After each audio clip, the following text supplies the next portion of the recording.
இந்த வீரரெல்லாம் வெறும் குப்பைதான் என கேவலப்படுத்தப்பட்ட ஒரு வீரர் தனது முழு திறனையும் கோபத்தையும் காட்டினால் என்ன ஆகும்? அதைத்தான் நிரூபித்து காட்டியுள்ளார் யாஸ்தயா. MS தோனி, ரவீந்திர ஜடேஜா ஆகியோரில் ஒருவர் நல்ல ஸ்கோருடன் களத்தில் இருந்தால் போதும், எப்படிப்பட்ட போட்டியிலும் வெற்றியை கொடுத்து விடுவார்கள்.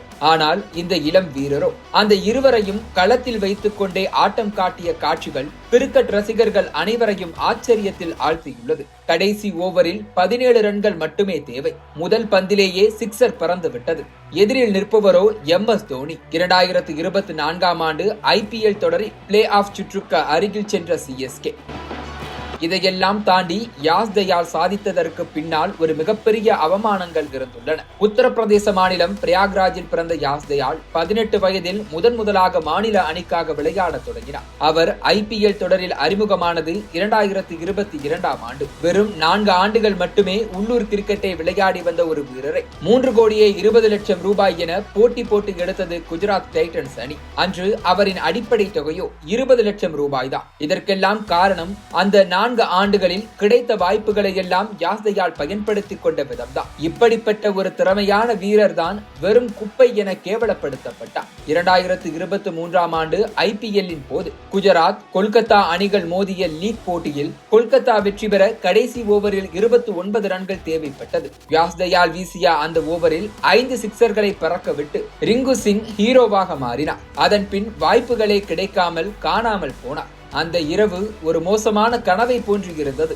யாஷின் தாய் உணவை கூட உண்ணாமல் கவலையிலேயே உட்கார்ந்திருந்தார். அவரின் எதிர்காலம் என்ன ஆகுமோ என தாய் பயந்தார். யாஷின் தந்தை கூறிய வார்த்தைகள் இது.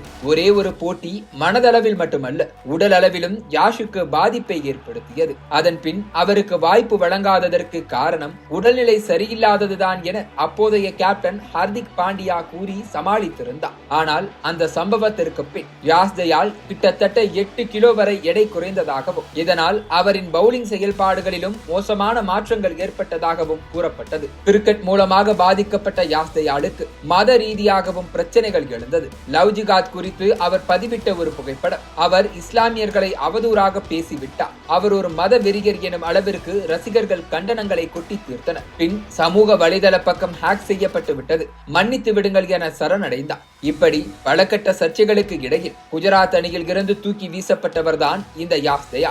ஆனால் RCB அணியோ அவர் மீது முழுமையான நம்பிக்கை வைத்து 5 கோடி ரூபாய் கொடுத்து வாங்கியது அனைவருக்கும் ஆச்சரியத்தை ஏற்படுத்தியது. சிலரது குப்பைகள் சிலருக்கு பொக்கிஷம் போல உள்ளது என மறைமுகமாக கூறியிருந்தார் முன்னாள் வீரர் முரளி விஜய். இந்த ஒரு வார்த்தையின் பதிலடிதான் இந்த தொடரின் மிகச்சிறந்த வீரர்களில் ஒருவராக யாஸ்தயாலை உருவாக்கியுள்ளது போல. 2024ஆம் ஆண்டு தொடரில் 13 போட்டிகளில் விளையாடி 15 விக்கெட்டுகளை எடுத்துள்ளார். அதிலும் சர்வதேச வீரர்களையே ஆட்டம் காண வைத்த தோனி, ஜடேஜா போன்ற வீரர்களை எதிரில் வைத்துக் கொண்டு தனது அவமானங்களுக்கு பதிலடி கொடுத்ததுதான் சிறப்பம்சம். கல் மீது அடி விழுகத்தான் ஒரு சிற்பம் உருவாகும் என கூறுவார்கள். அதே போல தோல்விகளும் அவமானங்களும் ஏற்படும் போதுதான் ஒரு வீரனும் முழுமையாக தயாராக முடியும் என்பதற்கு யாஸ்தயாலும் ஒரு சாட்சி.